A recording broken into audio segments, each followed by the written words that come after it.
Welcome to episode 9 of the Service Course Report. I'm Ed Philbrick. I'm joined by Kurt and Derin Stockton. We're live recording on today is October 10th, 2025. We're on YouTube. You can watch us there. You can watch us on Spotify. You can get audio of us on Amazon and Apple. And we just wanted to set the stage a little bit of how we know each other and some of the adventures that we've been on. KS, you want to kick that off? Yeah, it's I realize the more we're getting into this, we're realizing we've done a lot of things together. And one that came up today that I thought about was about 37 and a half years ago. I mean, wrap your heads around that, guys. We used to go meet downtown in Santa Barbara to go on our training rides, right? Because Ed, you were over on the west side, and we were up in the hills a little bit. So we'd always rendezvous downtown in Santa Barbara. And then depending if we were going north or south, we had our routes to get out of town. So this one particular morning I think it was a Tuesday morning. We were going out. So Tuesday was probably an interval day. We were going out to do that. And as we rendezvoused at the bike shop Hendrickson's, and we were heading north, and we were going up Bath Street, which is a one-way street, and we see this guy running down the street. Don't think much of it, and please, this is 37-and-a-half-year-old memory, so correct me if you guys remember it differently. And we get about a half a block up or a quarter block up further, and there's a woman going, "He grabbed my purse. He took my purse," and we ended up chasing down a purse snatcher that day at the start of our ride. But what was really cool, and I want to share this with you all, is that we ended up making the cover of the Santa Barbara News Press, and they wrote a whole story on this thing. And it was pretty wild, It was just like, for us, I think it was just another morning to go out training. And here we are, maybe it's about 10 years after we had met. We're all racing bikes and going out to do this. And so we ended up chasing this guy down. And it was interesting because we were going up a one-way street and he was running back down it. So cars couldn't go after him. At some point, somebody called the police, and it's all in the article. I had to read through the article because I'll fill you in there. Yeah. We were chasing him, and he was going, and we made a determination, because this is pre-cell phone, that somebody would stick with him, and we need to also call the cops. And so if I remember correctly, KS, you kept following him, and Ed and I stopped, and we went up onto a porch. We were asking the woman to use her phone, and we finally got to use a phone and called up the police station and told them what was happening in the general area where they were, and they sent a car and apprehended him. Motorcycle. It was awesome. You found him. Motorcycle cop. Motorcycle, that's cop. Right. Yeah. And KS pointed him out, and I think he was hiding down in the creek bed or something at the end, something like that. He was in Mission Creek. Yeah. He eventually got down there into the creek. And I was reading through the article. I remember that the motorcycle cop came up and got the guy. And there's 2 pages, right? So there's that. And then the news press heading. And what was actually cool is we were on the cover of the Santa Barbara News Press, which was a pretty big deal back then.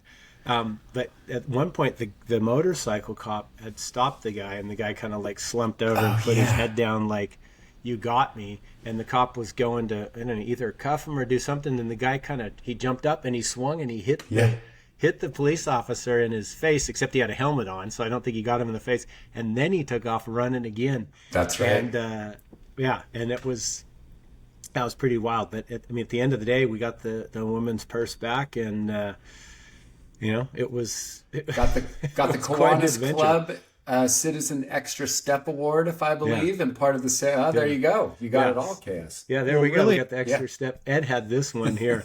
Yeah. Well, really importantly, those awards that we're holding, and somewhere I probably have mine, it's the key to the city.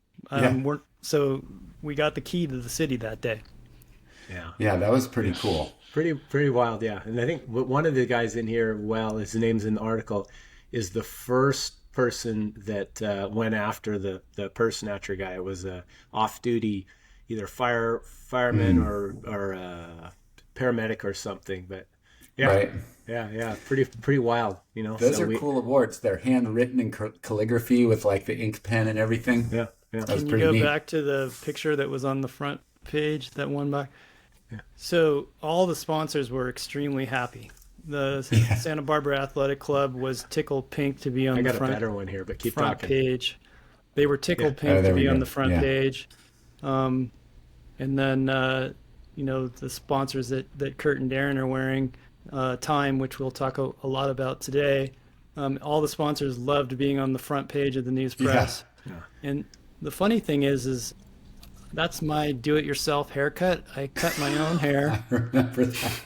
basically with a Flowbee, you know, and The Look it Flowbee. up, people, if you don't know what a Flowbee is. that's not my bike. That's Kurt's girlfriend's bike. Yeah. So the bike sizing isn't quite right, and the pedal system doesn't quite match my shoes. But anyway, that Right. picture is taken on the bottom of Mountain Drive near Coyote. Coyote bottom of Sycamore Coyote, Junction. yeah. Yep. Yeah. the Yeah, right down epicenter from the of house. cool skateboarding. Yeah. Right down from the house we grew up in. Well, and I'm looking at this. So this was early. This was February of '88. So I had just, I remember for myself, I just finished 3 years on 10-speed drive. And I don't know. I think we were just in the process of Derin and I getting on a new team that started up that kind of morphed from the Ernie's team, which is the jersey that Derin has on there. Yeah. And we had just, a month before, because the Interbike show used to be in January. It was down in Long Beach. Yeah. We just got connected with Time Sport, the pedals and the shoes. And we were the first riders in the U.S. to get these pedals and shoes. Yeah. I think Charlie Motte and maybe one other rider rode. Fig Newton. Laurent. Laurent Fignon had ridden the pedals in the Tour de France the year before. And then the guy who coached all three of us, Doug Knox, was doing some sales repping with a rep group in Northern California, and they got the contract to bring in this new French brand Time pedals and shoes. So we're fresh there. You can see we've got Derin and I have the shoes. Ed had, I think those are the Broncolis. Is that what you got on there? Yeah, those are Yeah. Greg LeMond Broncolis, The but LeMond Broncolis, they yeah. had the Time adapter cleats on the Right. bottom. Right. Yeah. And so, but Ed, so he's on Tina's tiny little bike there too, which was probably like a 52, and you were like 6'3". Yeah. So doing that, I still have my Ghiaccioti there from the year before on 10-speed drive, and then that jacket that I'm wearing. Those were the kind. Those jackets. Those jackets, yeah, they were definitely a hot commodity. So Yeah. we had those, and actually looking at the timepiece on my wrist, I think that might be the Seiko watch that my dad gave me for my 16th birthday, which I think I don't actually have that watch sitting right here just by coincidence. I just noticed that. That's Yeah. pretty wild, yeah. So, but that actually led to, quite a long relationship that I personally had with Time Sport as a racer, and then as their director of promotion and marketing North America. And it, in previous episodes we had kind of talked, about different racing and stuff we've done, but I did a lot of work with those guys over the years, and I found some old catalogs actually. Oh yeah, So let's if you look check at it. this. Blue steel. Blue Steel, right? So 1990 spring apparel and accessories. So everyone remembers Time as a pedal and shoe company, but they went heavy into the accessories straight away with the clothing and the, hats and socks and all that stuff. I mean, I think I even have a pair of Time glasses on in that photo. That's me without the hat. And this here is the Doughboy, Greg Demjian, I love way Joe before with the his hat time. flip. Yeah. The hat flip, but modeling his white shorts. I mean, who Well, wore white shorts 35 years ago? The hat's important because the hat appeared in White Men Can't Jump. White Man Can't Jump. Yeah. That hat was, the Time hat was actually featured in that movie quite extensively. Yeah. It Was it Wesley or Woody that wore it? I think Wesley Snipes wore it. Wesley Snipes. They're Yeah. two characters. Yeah. But I then we were- also, I was going to go say, just talking about the Time hats and its place in popular culture, as a side biscuit, KS and I went out to a concert where we got to see Public Enemy out at the Anaconda out at UCSB. And I actually made my way up in front of the stage and handed Flavor Flav a time hat because he was always like, "Yo, you know what time it is?" So gave Flav the time hat. That was a highlight of my concert career. There you go. Yeah, hooking Flav with the time. And that's funny. I'm looking at this, like I'm looking at the bikes, right? Oh, hang on here. Little malfunction. Got a double figure. So Doughboy's on his Land Shark there. All right. So John Slotta. I mean, this was still in the days of Slotta building bikes down in Pacoima. I'm on a Kestrel, but I notice that I've got a Garciotti fork on the bike. Yeah. I didn't like that Kestrel fork, so I put a steel fork on to make that bike handle a little bit better. Got the bar end shifters there. Yeah. Avocet computer. Avocet computer, yeah. TA bottle cage there, right? Kind of the dichotomy. The bottle cage probably weighed about as much as the frame did. Now, Doe looks like he's got the Shimano AX Aero levers on, even though... Remember that those AX levers that some people used them, Thurlow, I think, was a real fan of them, kind of use them over time because those were like a couple generations older than probably the rest of the parts. Yeah, and what is he? Yeah, that looks like a Shimano crank there. I mean, we both got the same crank, yeah. So that one's pretty wild. The Kestrel. So some more from there, right? So there's me doing the cheesy lifestyle pose. Yeah, KS. And we were noticing in this photo that, and I don't remember, maybe her name was Birgit, the woman I'm working with there, but she's got the Time Chrono shoes on, which was did a time trial shoe. So the Velcro strap was underneath, it was a single strap, and then there was an arrow tongue over that, where this shoe is the double strap shoe. And I look back here, Doughboy actually has that shoe on in this photo as well. So if you... Come on, fingers. Might even be the same set of shoes. So while you're talking about the shoes, I always benefited from your shoes because you had two different size feet and I had the opposite size feet. So whenever you got two sets of shoes, I got the other set. So it was always a really great thing for me. You were swagged on that. So there's the Chrono. And then I'm looking, I think I even have Sport Rock socks on. Sport Rock was a bike shop down in, I believe, Manhattan Beach. Maybe. Look how short Doe's socks are. Oh my! Yeah. How the trends change. Used to work at that bike shop in my time as a bike racer, building wheels and doing stuff there. Yeah. So what else do we have here? Yeah. And so then there's another one. Oh yeah, KS. The post different jersey. So this was an apparel and accessory catalog, and I didn't bother to scan the apparel and accessory pages because they were all sketches. They didn't even have photos of the actual clothing. So that was fun. But then we moved into the next year, and so they put me on the cover after winning the Pro Championships for the 91 catalog. And this is one time, they were still pretty heavy into the accessories. Right. So they did have, it got a little bit more, they had swag the racing bag, gloves. Yeah. Look at all that stuff. The headband was the bomb. The headbands back in those days. Yeah. There were a few different ones, but this was the one racing page. But then they finally got more into selling all the spare parts because when they brought these pedals in, the first road pedals, there was nothing there. They had to supply everything to make it work. And if you remember, the early time cleats were proprietary to their shoes. It was the 4-bolt system. Right.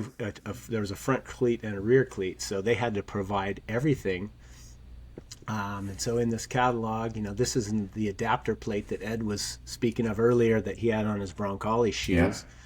Little toolkit for servicing your pedals. I still have one of those toolkits. Yeah. It's right over in my shop. Yeah, I've got probably more than one of them. The rear brass cleats, or cams as they call them, the front aluminum ones. And then there was actually an adapter here that you could use the Time shoes with a standard quill and toe clip pedal insoles, right? And then they were innovative, right? Cleat covers. Who had cleat covers before that? Well, this was the first kind of real cleats where if they wore out, especially the front one, it could affect you staying engaged in the pedals well. And you also remember some of the first front cleats were plastic. And they wore out really quickly because when people walked, they would drive off their toes and it would wear those out. And then just more like it was a pretty back and forth, a very reciprocal relationship with time. There's another accessory page here, right? So this is those adapter sets with all the small parts that came with it, right? You had the brass cams with the aluminum fronts, and then they did an aluminum rear cam or cleat, which was terrible. It did not work well at all. It was just way too soft. But something that they did, which no one had done before, these compensation shims down here, and they were for leg length discrepancy and DS.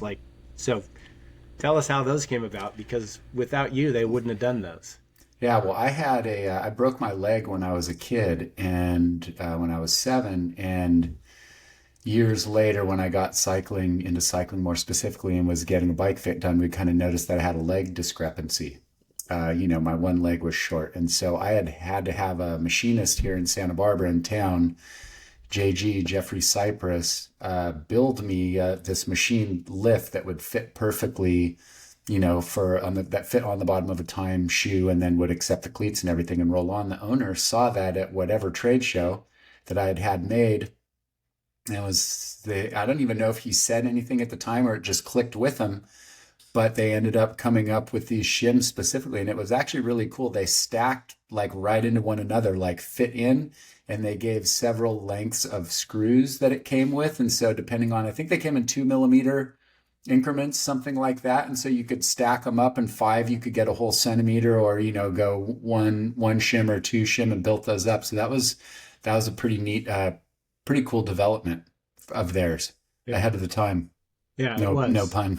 No pun intended, ahead right? of the times. Yeah, and then just the schematics of the pedals and all the parts here. The Akit Pro looking like the Criterium, and then maybe the Sport pedal, if I'm remembering those correctly. But it's an interesting relationship there, and me looking at that photo of the three of us that was in the news press and wearing that jacket, I'm like, oh right, that's pretty cool.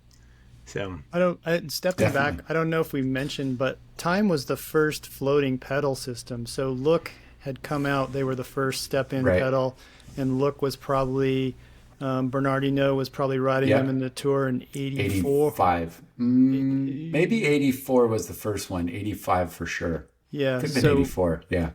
So, Shimano licensed that Look pedal design. So Shimano and Look were there, but Time was the first to come with the floating pedal system, which we all benefit from today. Right. Yeah.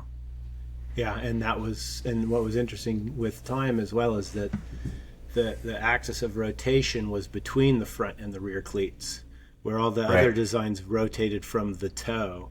Time rotated over the center, and then also the cleats. Everyone else's design, the cleat sat on top of the pedal, but with Time, the front and the rear cleats allowed them to sit down inside of the pedal. So not only did you have that angular rotation, and there was some lateral free float as well, but you were able to ride a bit lower saddle height because your foot wasn't sitting on top of the pedals, like what Derin had with his leg length discrepancy, right? One foot sitting way higher above the pedal than the other, but at least with Time you did sit down a little bit lower. So it was up to the point, depending on which pedal you came from, you could lower your seat like up to 2 centimeters, I think, or maybe even more. They had, that was one of Time's selling features all those years, what had the lowest top of the platform to the center of rotation. It was like 8.5 millimeters, I think, on some of the original ones, really low, the lowest for their time. Yeah. They also had a safety latch. There was this little thing that would click underneath the rear cam. Oh yeah. So I used those on the track because, for the most part, like in a kilo start, I couldn't pull straight back out of them. I mean, maybe some Eastern European, kilo rider could pull straight back out of them, but I couldn't. So I raced them on the track because that little safety latch would go. I feel like that safety latch was like a second gen, right? It came to the point where one of the earlier ones didn't have it, and we figured out that if you pulled back hard enough, or maybe they figured out in Europe, you could actually pull the front cleat out from the front hook of the pedal, and so they added that little catch in there for was that a reason. Plastic piece. Yeah. Yeah, I don't see. Yeah, that's Yeah, it it's right right there. there. That's it Yeah, right that's there on it. the Criterion pedal, and it was on the Keep Pro Yeah. pedal. Um, I don't know if it's not numbered in there, so it's not in the parts list. This is just all like the hard parts. But Yeah. so the first floating pedal came to the U.S., but they were proprietary, right? The 4-bolt pattern. So really, for it to work the best, you had to use their shoes, and that Yeah. was eventually a bit of a shortcoming for the brand. And the brand did years later started to kind of go downhill in that they were losing market share because if you didn't ride their shoes, you could use the adapters, but they didn't work great. They If weren't your as shoe good wasn't as, completely yeah. flat, the adapter could deform, and then the front and the rear cleats wouldn't be on the same plane, and you could have problems engaging or staying engaged. And then kind of came along what I equate to the iMac moment for time, and they iMac moment. introduced the attack pedal to the U.S. market. And initially, they did have a mountain bike pedal before the attack, which was also proprietary cleat pattern. It wasn't the SPD cleat pattern. You had to use a time shoe, and that also helped to this like demise of the brand. And then when this attack pedal came out, it was a game changer. Yeah. And that happened right about when I was getting out of racing, and so I started working for Time, and I was head of the promotion and marketing for the brand in North America and kind of all the English-speaking countries, 97 through into 2003. So that pedal really did save the brand. And the owner, as you could see kind of from the accessories catalogs, they weren't afraid to go big on the colors and the different things. But what was interesting is it was basically the same body, this black body here, and then these caps. It was a double-sided pedal. The caps and the rings were all interchangeable between. So this was the world champion one because by that point someone had won a world championship on the pedals. Right. This was the Attack Carbon without the world champion stripes, exact same pedal, but with a green, The Aussie ring. Yeah, this could Aussie be the national Aussie team. or the Brazilians. Yeah. Yeah. Brazil. So these are some of I just had old files of the images, and then you went to the Titan Carbon. Oh, yeah. So this is the carbon body axle. with a titanium axle. And what was interesting is the owner of the company, he told me, he's like, I think the Attack Carbon pedal sold for $150 and the Attack pedal sold for $100. And he said, Kurt, he says the difference between the carbon and the Attack pedal is there's a little bit of carbon injected into the thermoplastic body. He goes, but it doesn't cost us but maybe $1 more to make, but I can sell them for $50 a pair more. So they were also, he was a smart businessman, a moneymaker. The biggest thing with these pedals too, if you all remember, and I mean now they're a brand owned by SRAM, was that they were the only pedals that worked in mud and adverse conditions. So, cyclocross, mountain biking, and that's this double, the wire, basically.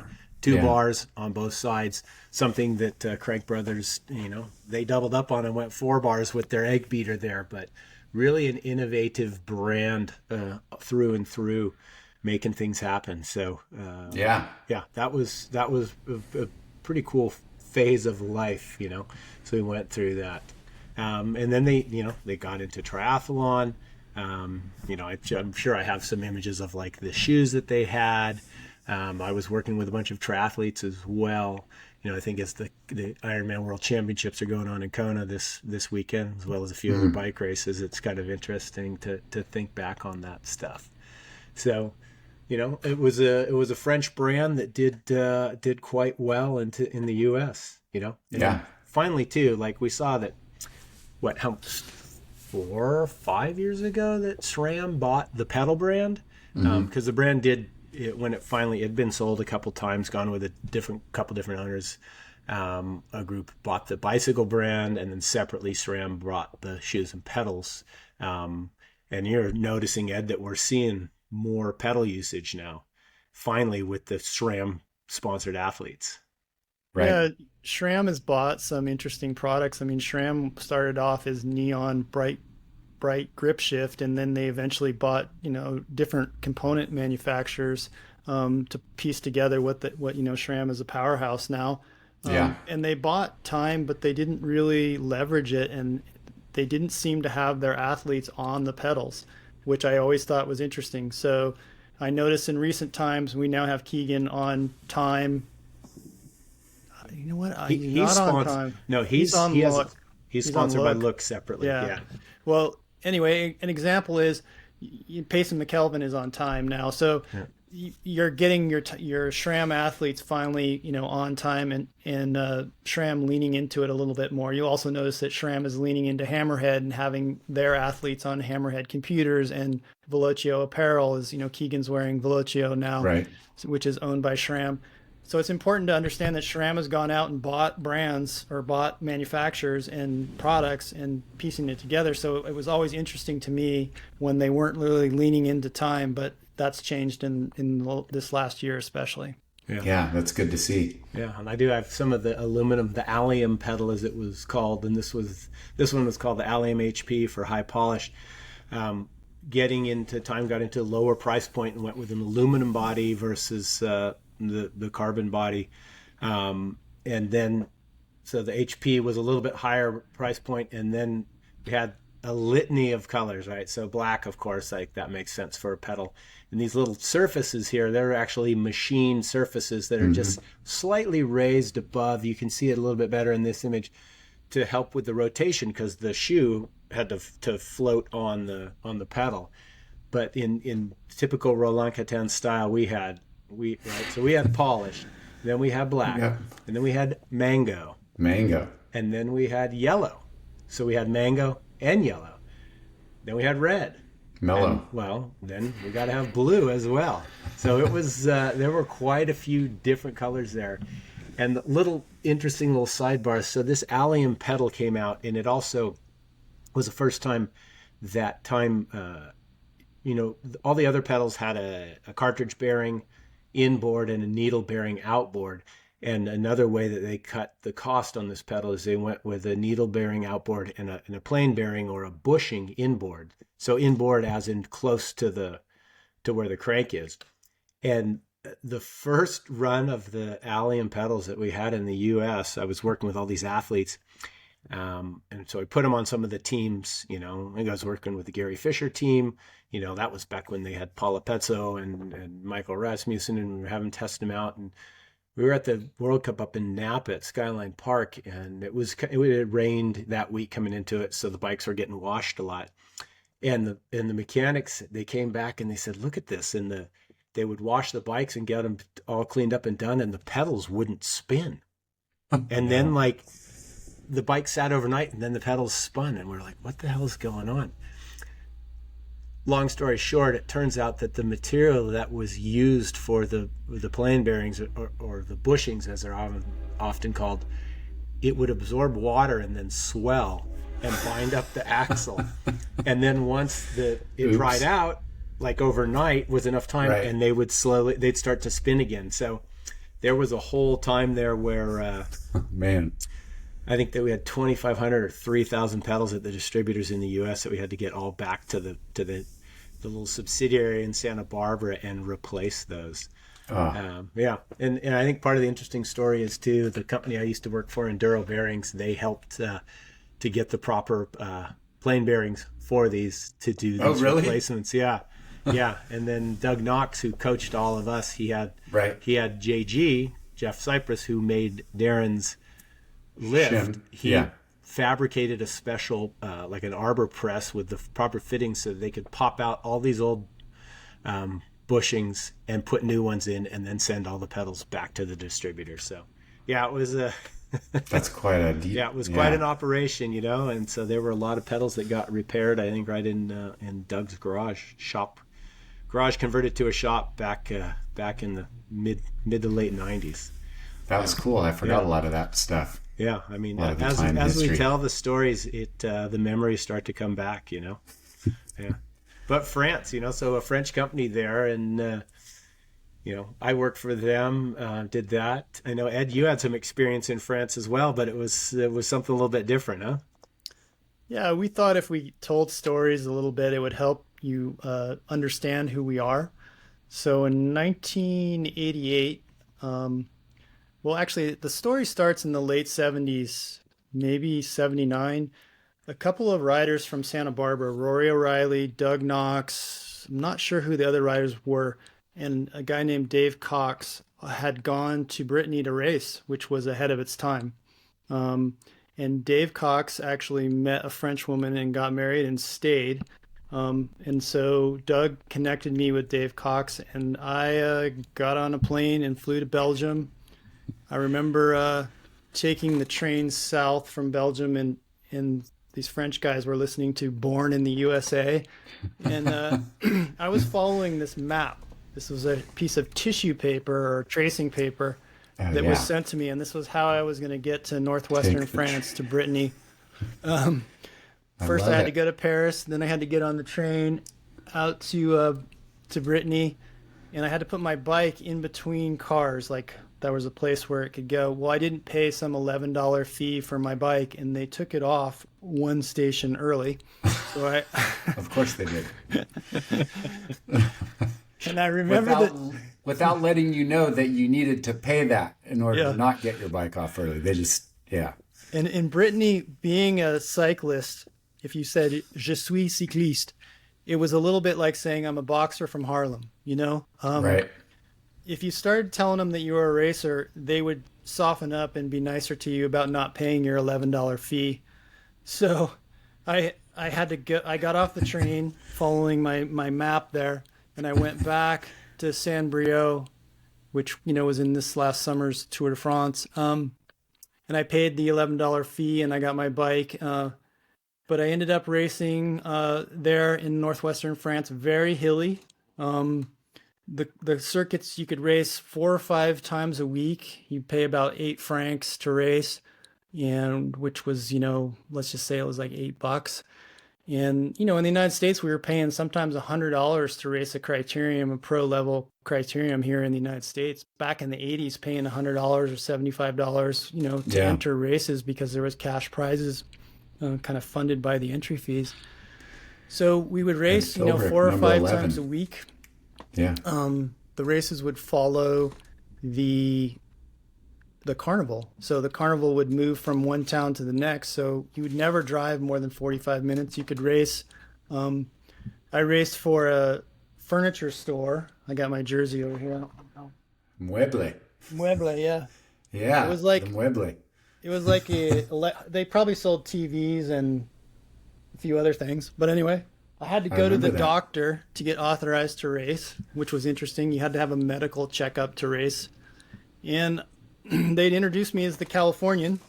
And it was nice to get a call up. And then on the backside of the courses, they'd have these little wine stands, and the locals loved to cheer for you, They'd be circled around a little wine stand. But the racing was, it was very corrupt. And, well, I don't know if corrupt is the right word. It was very well thought out and planned. So you either packed fish in Brittany on the coast, or you raced your bike in the summertime. So the riders were very motivated to win that cash. And different teams would collude, and then you'd be leaving town after the race, and you'd see the different opposing teams and jerseys splitting up the money, and you're like, oh, it all makes sense now. Right. So, it was an interesting experience, and it taught me how to ride big gears, and it was challenging to feed yourself. I think I always, back in my mind, I envisioned that the place that I stayed had dirt on the floor. I really don't think it did. But arriving there in April from California was kind of a culture shock. And, it was 45 minutes to the grocery store. And the other day I was buying a croissant, and I told the guy, when I was in France, this was the only thing I liked to eat in France was croissants, cheese, and bread. And he's like, really? You didn't like the girls and the rest of the food and all that? And I'm like, no, the food was rough. So anyway, a little backstory that that's cool. Shed some light on some of the things that we learned in life. That's Yeah, there's another one. start So list. these are different start lists that you had that map that got you there, and then these are start lists, correct? From the different. All right. Correct. Yeah, and I was always riding with Dave Cox, who was, from Santa Barbara. He actually still lives in Brittany, probably. Yeah. Right. What's the little That's cool. designation, the S4, S3, S2 along the side? Do you recall what that was? I think it's your category. I think it's senior 1, senior 2, senior 3. All right. Yeah, a lot of times the races were like 1, 2, or category 1 through 3. I remember in one of those starts lists, we had another teammate. They were whiplash fast, though hard, Oh, yeah. If it ever got to a flat section, I just remember being strung out really, really hard. Yeah. But I learned a little bit, and it was helpful. And, it's something to keep in mind in the late 80s. Greg Orbetz was racing for, ACB or whatever, that French team in Paris.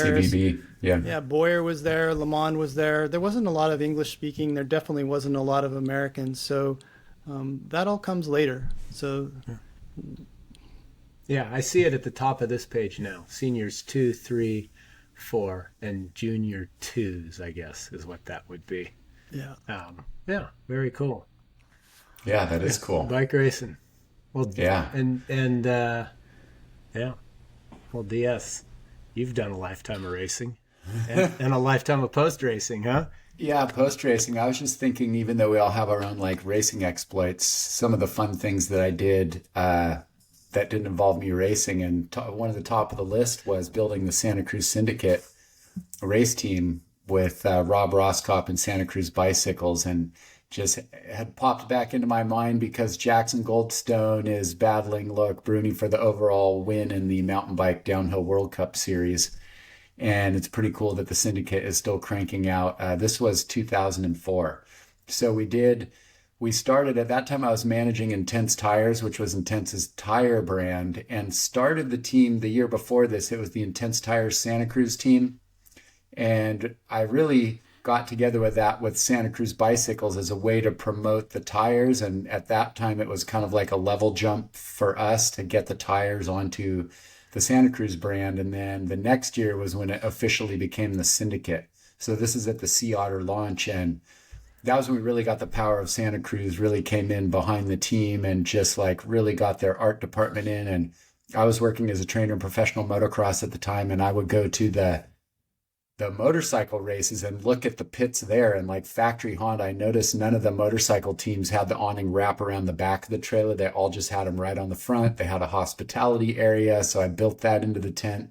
That was really fun. Yeah, that's one. I got to interrupt you, DS. Yes, you guys, I got to step away for a bit here, but Okay. Keep going, and I'm going to give you the next photo. Yeah, give me the next photo over there. So that's another angle of the pit up at Sea Otter. Let me see here. Oh yeah, look at how fresh and tight everything is. All the awning, all the names on the side. It was Nathan Rennie, Cameron Zink. We had Mark Hendershot, who was an endurance racer, who we were one of the first teams to put an endurance, like dedicated endurance racer on our team. And it was kind of funny because everybody thought, oh, the Syndicate, it's all gravity, which it was. We also had Henry O'Donnell, Kurt Voorhees, John Waddell on there. But Mark Hendershot, I remember he stayed at my house for a couple of years. We would do Syndicate training camps, media stuff at the beginning of the year. And he would just head out in the morning. It was really before anybody was doing major endurance stuff, and just like leave, and I would see him, and then I'd get home at the end of the day. And I might have been doing also some supercross work up with Ivan Tedesco up at the track. And I remember one time I came home and I was doing a bunch of stuff, making phone calls, and all of a sudden I thought, man, it's like 6:30 and Mark's not even back yet. He would just go out and ride all day, like 10 hours, and then come back and just drink a really large, strong beer, and then get like that good post ride buzz on him. The guy had probably about 2% fat. Mark Was he Hendershot. on his cross-country bike, or how Yeah, would he cross-country train? bike. He would ride a cross-country bike. We had the Blur, which was Santa Cruz's cross-country bike, that used the VPP platform at that time. So yeah, he would go out on his XC bike and just head out for the day. That was what you did. So was he riding in Idlewild, or where would he head to from your house? Oh man, he would head from my house in Temecula. I was out off 79 South, And so he would ride out and go out through Vale Lake and explore all out there and just ride out 79, 79 as it goes all the way out towards like Kahia Creek and turns off and just, I mean, yeah, all out there. I don't think he probably knew exactly all the places he went, and I probably didn't, only because, yeah, only because, Got to step back one, but I'll swipe the photo. All right, swipe the photo. Yeah, ooh, yeah, always love this one. So this was the truck and trailer. That was a lot of fun getting that. So the first year when it was Intense Tires Santa Cruz, we had big flames on the side because that was part of the Intense branding. And then this is when it became the Syndicate, and it was just the big Santa Cruz and that Syndicate logo, and everything was, black and white and red, which is cool because those are also my favorite colors.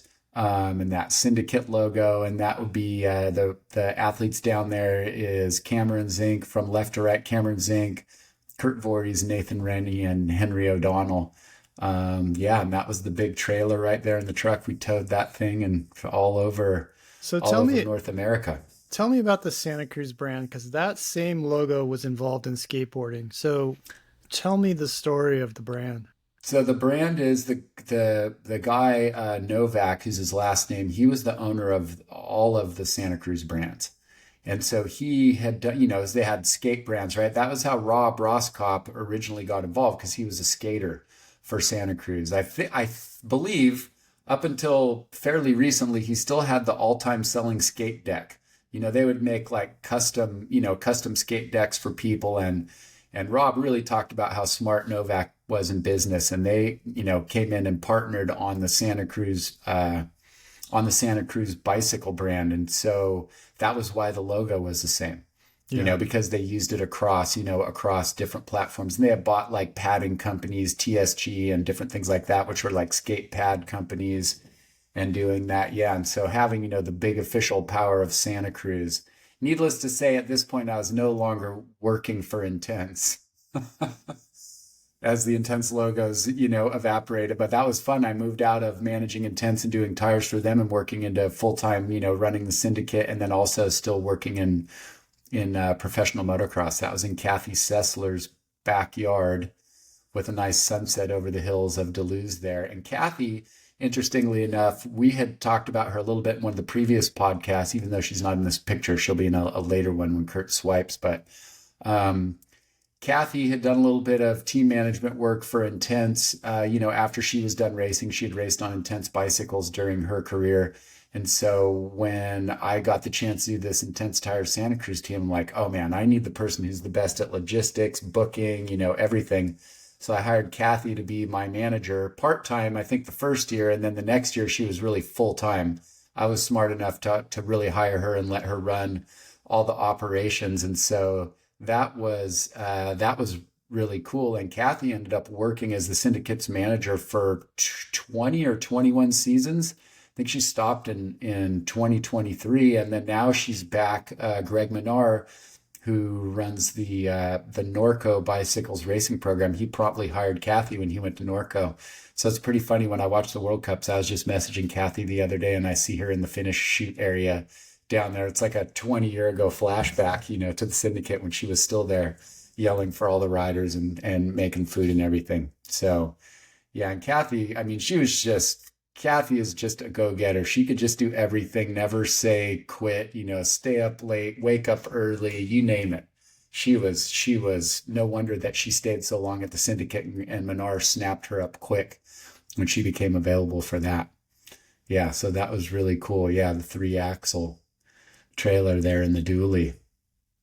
Yeah, so, well, we can continue. Yeah, and talking about that and Kathy. So the Syndicate was really just, that was quite an experience. And I have to say, of many great things, partnerships that I did with sponsors that I had when I raced, and put that up. But the coolest thing really was, and I really didn't realize it at the time, even though I've probably mentioned how great Rob and Santa Cruz were in business, he was all time. If I could ever have a blueprint for anybody or a company that I want to go in and do business with, it would be that time and era of Rob. He was just amazing. And Santa Cruz, it was a small company. He could make decisions fast. I mean, it was like, we got people walking around in the back there. He could just make decisions fast. Yeah. That's awesome. In the sweats, you could just make decisions fast and make things happen. Rob could, overnight transfer money, get parts, do whatever you needed to do. All right, KS is back. All right, we need one more I'm swipe, back, guys. KS. Sorry.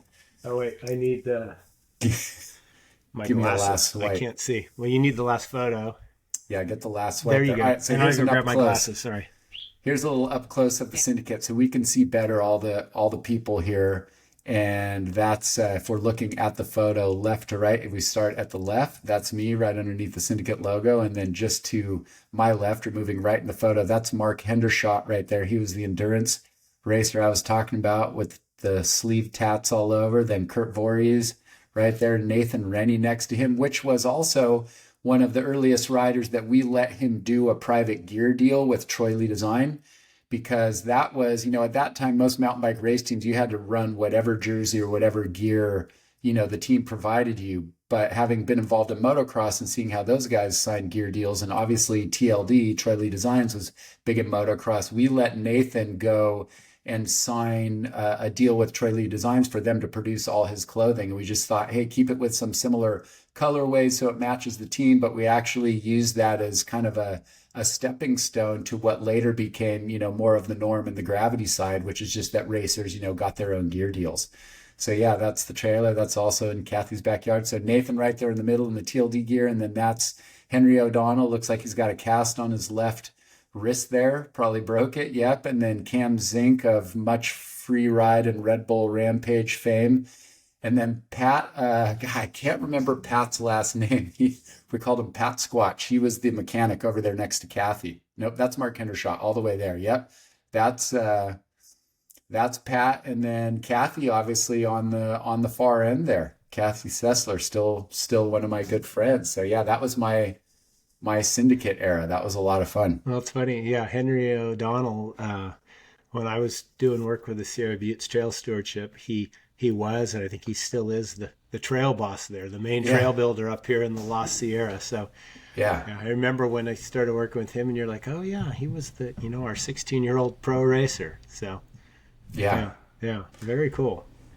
Was that the last one? Yeah, I think that's my last syndicate photo. Yep, that's it. Yeah, so a little different way of looking at some of the things we've done as far as bikes and racing over our time. Yeah. Well, and speaking of, you've also do some riding. I guess you were telling Ed and I that trail that you haven't been able to ride for a while is going to open up. What's up with that? This weekend, San Ysidro Trail. So in Santa Barbara, we have several front side trails, but between 2 years of debris flow damage and then fixing them up, and then those last 2 winters, 3 and 2 winters ago with all the rain, several of our front side trails have been closed. And San Ysidro, which is kind of in the middle of Cold Spring Trail, which is to the west, and Romero, which is to the east, San Ysidro comes right down, and it is the steepest of all those trails. The canyon is the steepest with the narrowest opening, hence the most damage and all the rain, but it just opened up last weekend, first time in 3 years. So tomorrow morning, I'm going to be heading up the mountain at about 8:30, get up to the top and get to charge down Santa Cruz and check out what it's like. So I have to give you guys a full report on that. I'm really excited for that. Well, that sounds like a lot of fun. Yeah, so that's going to be my main weekend, my weekend jam. Yeah, doing that. My riding and my main stuff has been, I just had to step out to talk with PG&E as the remodel continues. So that's been taking up the majority of my time, which means I have not been riding as much as I'd like to. But that's what's going on, and so it continues. Life goes on as it does for everybody. We're not special in that respect. And I've got about 10 minutes, and I'm going to have to jump out and let you guys finish it as well. All right. Yeah. Well, I think we skip over my rides and we sort of jump forward a little bit. Just want to talk about the Bovine Classic coming up. We're going to be there October 25th. We'll be doing the shakeout rides. KS, you participated in some of those rides. Are there details that people should know and what they should expect? And maybe we should talk a little bit about what we're planning to do while we're there. Yeah. Well, the biggest thing is, if you're doing the event, hopefully you have registered. If you haven't, I think they've got a few more spots left. Go in and register.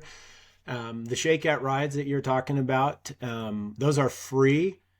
So there's no entry fee. They are organized through the event organization, through the Bovine Classic team and Bike Monkey. They do request that you RSVP. You can go online and RSVP through the website to sign the waiver, because we do live in the United States, the land of liability lawsuits. So they do that. But an afternoon ride in Paso Robles from the Firestone Walker Tap Room on the 23rd, which is a Thursday.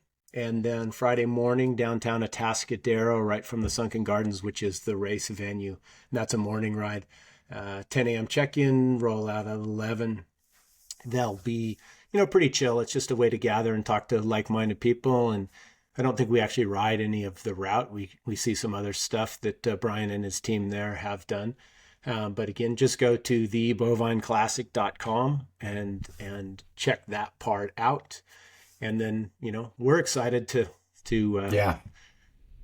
I would say beta test. It kind of is, but it's going to be our first live broadcast. And really we want to talk to you all. We want to talk to people, right? Yeah. So it's going to be pretty cool. We have a studio that we're going to have set up in the venue area, in the expo area. Yeah. Right near the finish line. So it'll be enclosed. We're going to have chairs in there and cold drinks. And we are really looking to capture some of the post-event vibe of people that come in. So the three of us, we're doing the Happy Bovine, which is a middle distance, I believe, right? Shorter, not the biggest one. So that'll give us time to get in a ride and really feel the vibe out there, and then get back soon enough that we can get people from the other events, our event and the longer event finishing, and just get them in real quick and catch the vibe. Something a little bit different, a little different background, and get people the chance to walk in and have it be kind of private, sit down, exhale, have a nice cold drink of some type we'll have for them, and tell us some inside scoop about how their day was. So we're really looking forward to that coming up. Yeah.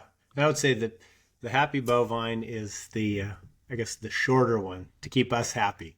Then there's the feisty is the middle, and then the big bow. Yeah, I mean, I'd love to do a longer ride. My body might feel otherwise afterward, but yeah.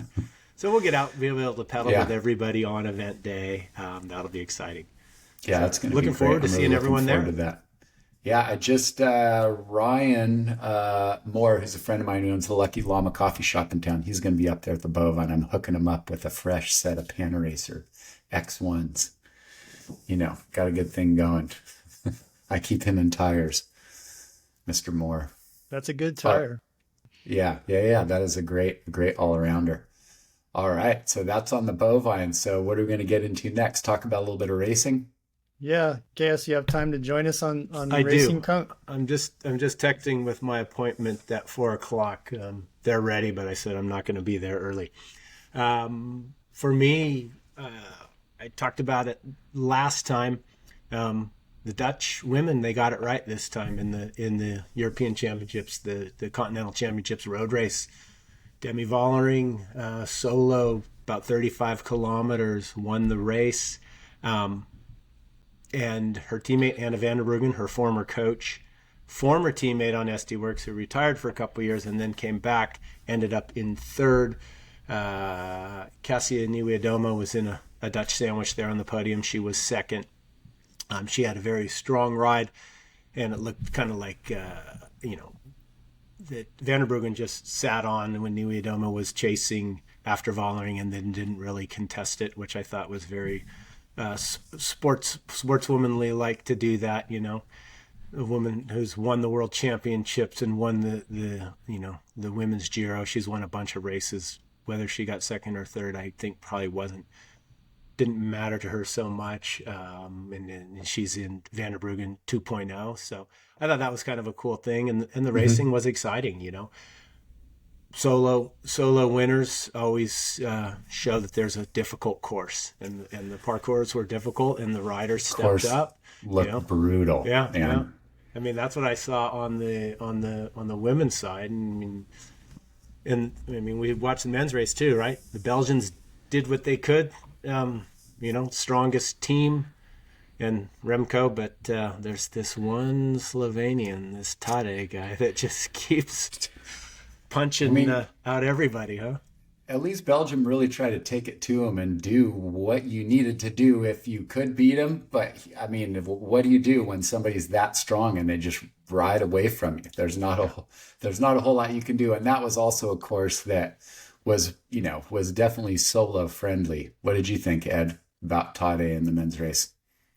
Well, my one thought is the sprinters aren't too happy. They haven't had a sprinters world championship course in a long time. And the Yeah, Euros, I kind of recall in the past the Euros. Well, first of all, I don't ever so much media attention for the Euros. I don't really, I mean, it was a big deal this time around, right? right. Yeah, But I think it's probably because the sprinters were always winning and we didn't really care so much. But um, the sprinters are due a course here sometime soon. I think yeah, Montreal is probably a pretty challenging world championship course, and I don't know yeah. where the That would be a Euros will sprinter's be course. next year, but it was a beautiful course, south of France, or you call it south of France. Great location. Sure got a lot of publicity.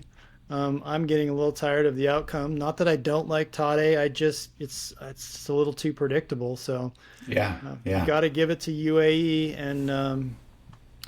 and how they've taken care of him. And he seemed like he might have been burnt out, but he doesn't seem burnt out now. Yeah, Well, yeah, that's going to be an interesting one to follow, like how he manages the burnout, the mental, right, and I think it's probably more mental. I mean, physically, the candle can only burn that hot for so long. I mean, right. you guys remember this guy named Peter Sagan, 3 world championships in a row. He Yeah, could win on the hills. He could win in a sprint. He could be, he won in Richmond with his first one. And it's like, I mean, he out sprinted Tom Bonen and Mark Cavendish. right. He out sprinted Kristoff in Norway. He won Yeah, solo in Richmond. He was winning everything, and then it's like, boom, it went. And so you never know, but it's just something to think about. And Well, you we can saw. already see it percolating. He Yeah. was a little testy at the tour, and then post tour, he's wearing a jersey like "Please don't take photos of me." Like that's he's always been such a lighthearted, sort of yeah, warm character, and he's starting to get a little cranky and wearing jerseys that says "Don't take a picture of me." And I mean, I don't know if that's really where he's at, but it'll be interesting to see at Lombardia. If he can keep it going one more day. right, right. Well, I wanted to just give a little bit of a nod too. I mean, as always, you have teams and you'll have one amazing athlete, right, who will come along. I mean, Todd is incredible. But if you really look at UAE, they've done a really good job over years and years of hiring a lot of young talent, people that just have a good tour, maybe even not a GC guy or show. All right. Thanks, Okay, guys. I KS. got to roll. Yeah, we Yep. got caught up in a lot of stuff, and I was doing Have a the good PG&E. massage. Yeah, All that's where right. I'm going, everybody. Yeah, Once a yeah. month, I treat myself. So, yeah, you're in Yeah. very capable hands with these two guys, and looking forward to Yeah. seeing All everybody right, in the KS, above line, and enjoy we'll it. get one next week. Bye-bye. Okay. All right. Yeah. And so I wanted to just give a nod to UAE for the fact that you can always have one amazing talent that comes along and, can just win everything. But if you really look at their philosophy, like as a team and how they've obviously taken several young riders who you're maybe like, who's this Del Toro guy or who's this person that you don't know much about, and have obviously figured out through their metrics and using technology to come up with a winning formula. They were the first ones, that team that posited the theory that aerodynamics was more important than weight for a Grand Tour rider, and set out with an analytics company to help them prove that, which they did, which is why they've put the focus on aerodynamics. And if you look at all their guys that are at the front, their racers at the pointy end of things, they have, the narrow bars, that cockpit. They've reduced, frontal drag by making a little bit more aero. They've developed those handlebars that are obviously more aero, that sweep up and keep the center stack of the stem and the headset low. You look at the guys riding, I'm sure they're all on short cranks, even though they don't publicize it as much as Tade's short cranks get publicized. But all of those things together and their attacking style and these fast bursts, being able to attack and then maintain, they've really, you can see that that's from, management down, that they really have a philosophy there that's helping them achieve those results across the board with their racers. Yeah, I was critical of their Colnago relationship at first, because I felt like just, I mean, Colnago is a complicated brand from a racer's perspective. I consider myself like with a racing background. It was a little bit always the dentist bike. Right. And, UAE is part ownership of someone in the sheikdom owns part of Colnago or all of it. And, their time trial bike was notoriously heavy. And I think we saw that play out as a problem. But that new bike, the YRS, whatever it's called, it has a Yeah. very narrow frontal profile on the head tube, and that is turning out to be the most important thing right now is the narrow head tube, along with other components. And so I got to give it to Colnago. That bike is Yeah. testing pretty fast, and he's using it in climbing races. He's not just riding it on the flats. I thought it was interesting when we started the year, he wasn't really on the bike, and then all of a sudden he just only is on the bike, and the whole Yeah. rest of the team is only on the bike. So I got to give it to them from a technology perspective. It seems like, you know, their relationship with Envy, their relationship with Colnago, their relationship with Shimano, they're, doing a good job with the technology and the equipment. So got a lot of respect, and also I think it's important to look at how well McNulty has done with them. I mean, he's Right.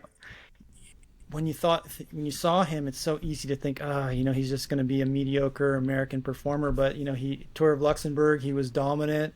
I think his season is over now, but he won't be racing Lombardia. But he's developed so well, and he's Yeah. such a strong rider. And I got to tell you, it's hard for an American to race like he's racing. Yeah. So Yeah. Definitely. Yeah. Brandon came up through Roy Nickman's Lux program, which is really, really interesting about that too, is the time I was coaching a junior racer, Ruben Sotjin, and he got picked up by Lux as well and was racing for them. And so I was hanging out in the feed zone at like Sea Otter with Roy. And that was back when McNulty was going from transferring out of juniors and going into elites.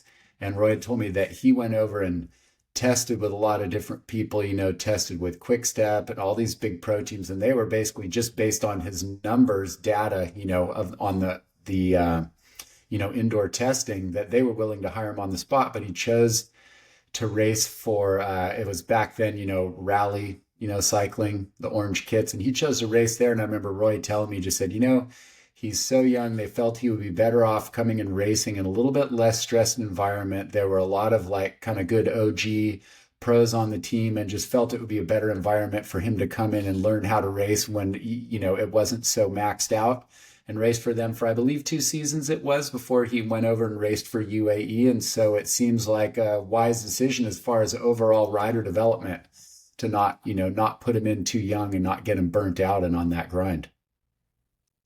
yeah, they seem to be doing a good job with Del Toro too. I mean, he Yeah. won the Tour de l'Avenir.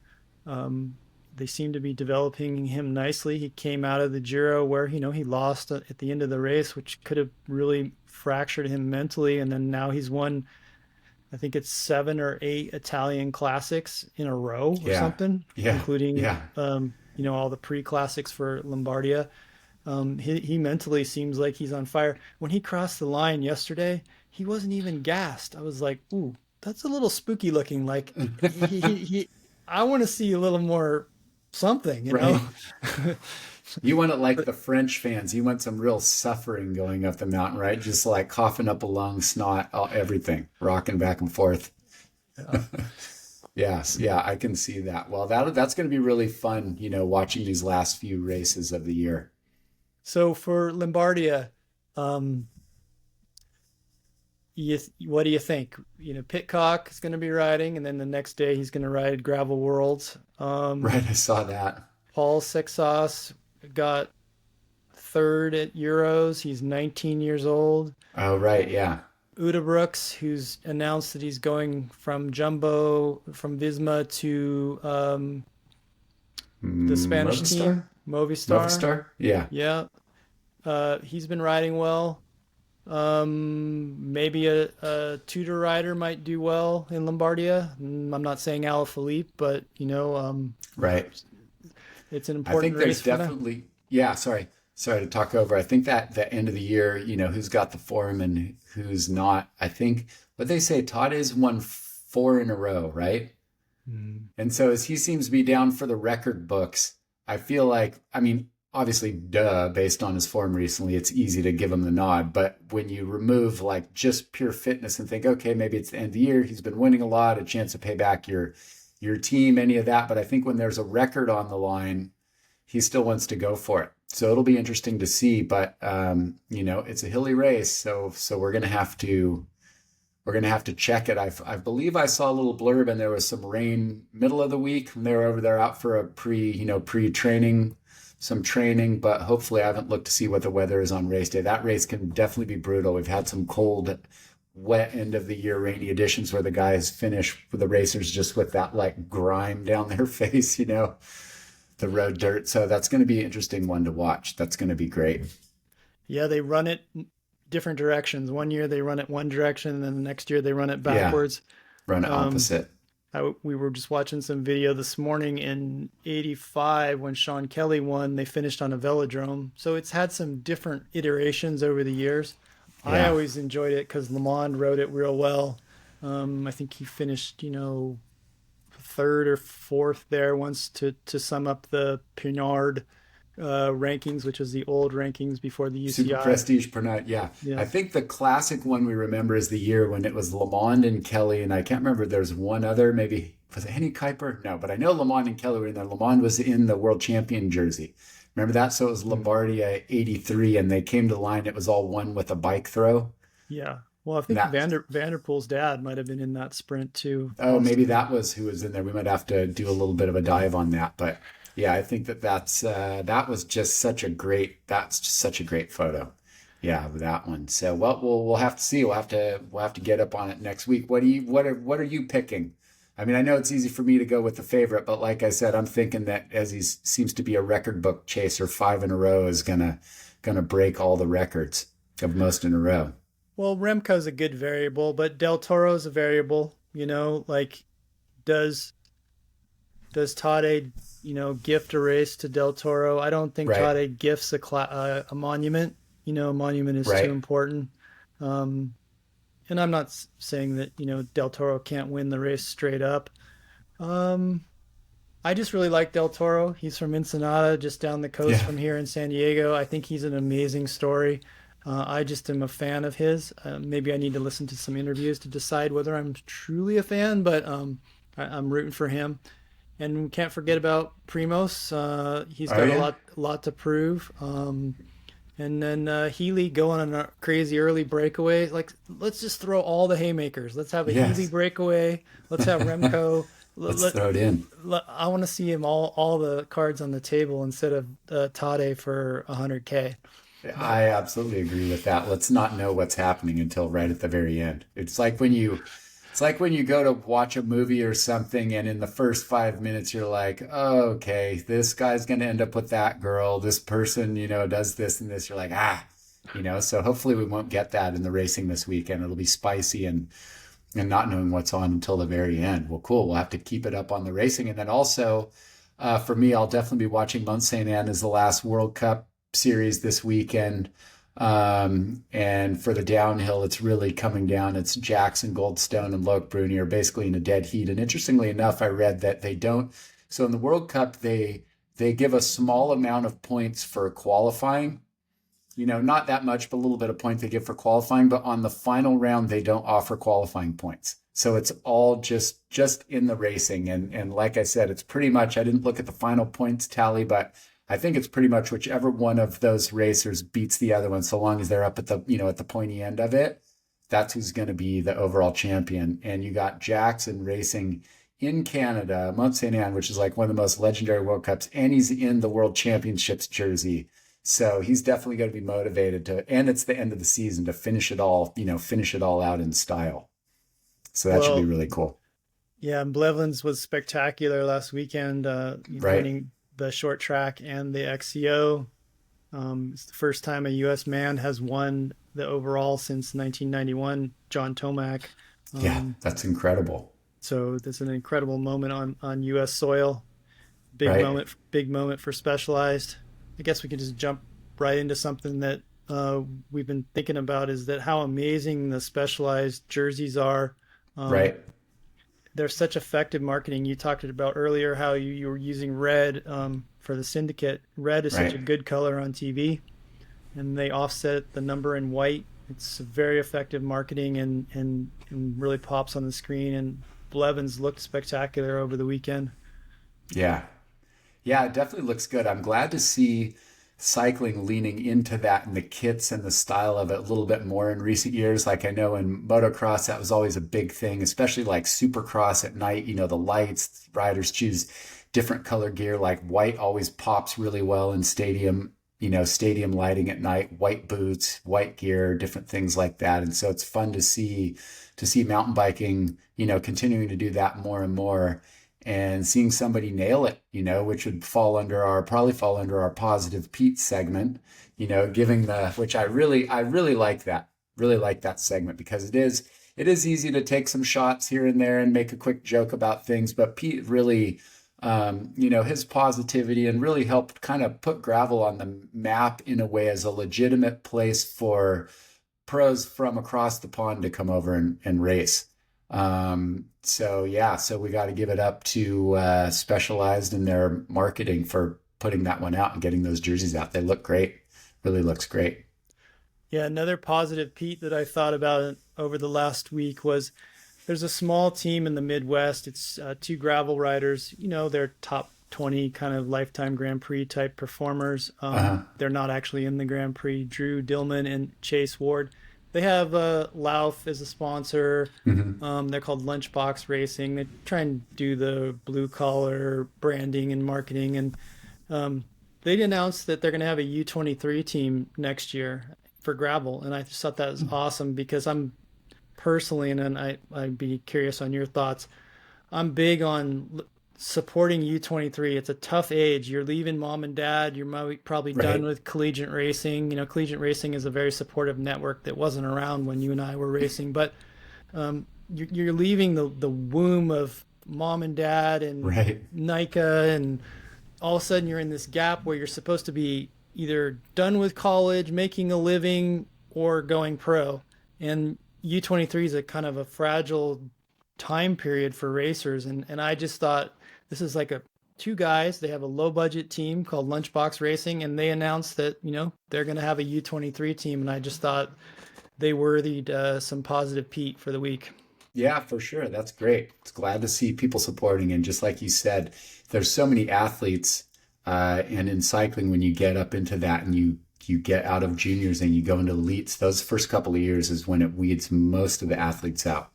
If you're not going to make it, it's so difficult. So to see see teams supporting the U23, and especially in gravel too, which is cool, just showing that those younger athletes are worth supporting across the board. So that's really cool. Yeah, not to forget, this weekend we have Little Sugar. So the Lifetime Grand Prix has the mountain bike race this weekend, and then the following weekend they have Big Sugar, the gravel race, and then we get Right. UCI Gravel Worlds, which gets, the UCI gets a little pressure in the comment section. Right. But we had a big moment with the UCI and SRAM this last week. What were your Yeah. thoughts about the court settlement in the Belgian sporting court? Right.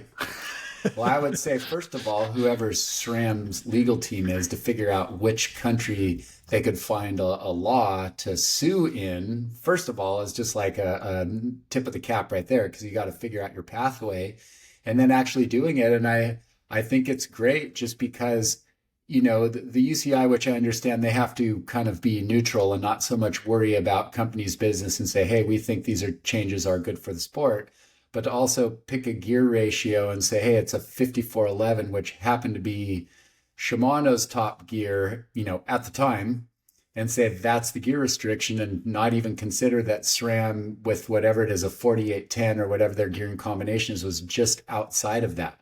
And so you have a real economical challenge if you're SRAM and all of a sudden you're going, hey, you're going to outlaw all the gear sets that our world tour, teams are on this year. It just seemed to me to be a little bit short-sighted by the UCI, of not seeing it from the team side. And so I think that that's really cool because at least it shows for the manufacturers. And even though this is on the technical side, I think it might show for athletes as well that just because the governing body says, hey, this is what we think, it doesn't mean you can't come back and say, oh, not so fast. We all think this. So let's find some common ground. So I think that was a big win for the sport.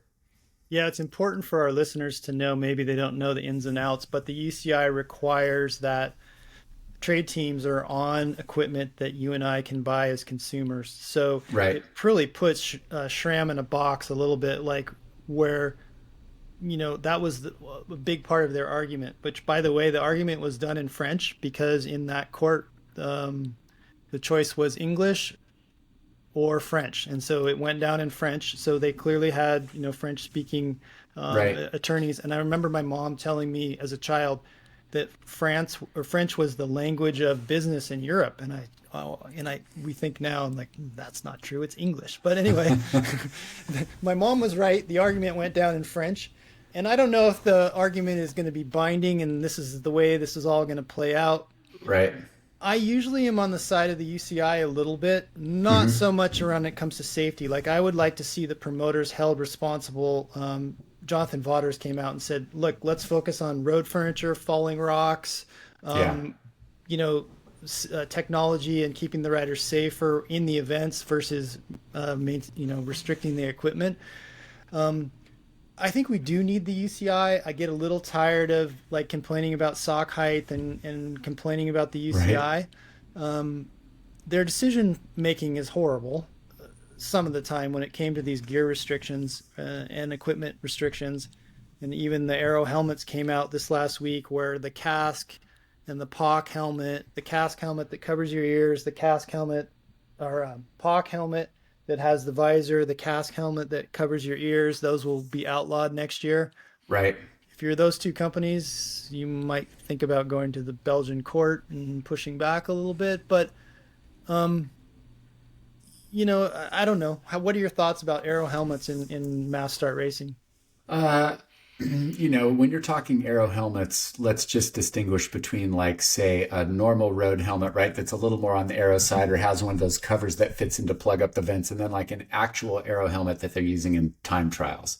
And I have to say in that respect, I do think that limiting the Aero helmets is good because it's one of those situations where if you leave the door open, everybody can put a helmet on. And so kind of people don't have as big of an advantage, but you're also looking at the look of the sport, the overall look of the sport. And I think that everybody's already racing skin suits, most of the people, most of the athletes, and we got the narrow bars. And I just have looked at, I have definitely a bit of whatever you want to call it. I like the classical styling of road cycling a lot. And so I think just the big Aero helmets on some of those is just kind of, I think the sport looks better without it. I think that's fine to keep it, leave the time trials for the super duper Aero tech and, maybe not have that from a visual standpoint quite as apparent in normal road racing. How about, what do you think? Well, I wanted to ask you a question. Did the UCI ban skin suits in downhill racing? Where does that rule stand? They did. And that really is why I think of the Aero helmet side of it is that the UCI, so when I raced in the late 90s and into the 2000s, we all ran skin suits for the finals, almost all of us, because they were a little bit faster. But at a certain point, a few years after I had stopped racing and running the syndicate, they made a decision that for the look of the sport, they made two rules. One, you couldn't run a one-piece suit, which basically eliminated all the Lycra one pieces. And two, you had to have a visor on. And I think that was actually a really smart move because it was a way to distinguish downhill from cross country. Because even though it's all mountain biking and under one umbrella, there's definitely, gravity racers are a different consumers, I would say, are different than a lot of times cross-country consumers. And so I think keeping that style and look with a little bit of the moto look and the baggy look and everything for mountain biking was definitely a good change overall. Now they've obviously 20 years on worked around a little bit. Fox has a two-piece that almost looks like it's as tight as a one-piece, but it still looks pretty cool. And the athletes are all wearing, like long pants over top, but they still have a little bit of baggy look to them. So I think they've struck a good balance between keeping the sport looking a certain way and then giving room for companies to innovate with clothing and gear and things like that. Yeah, it's fun to think about because revenue and sales is important to the industry, racing, non-racing, consumer, doesn't matter. Like if I don't think that the Tuesday night riders want to wear an aero suit, but they sure want to wear a visor. They sure love the whole baggy two-piece Right. moto inspired, surf inspired look. And that's the sales and the revenue that making mountain biking moto centric has Yes. been a huge industry.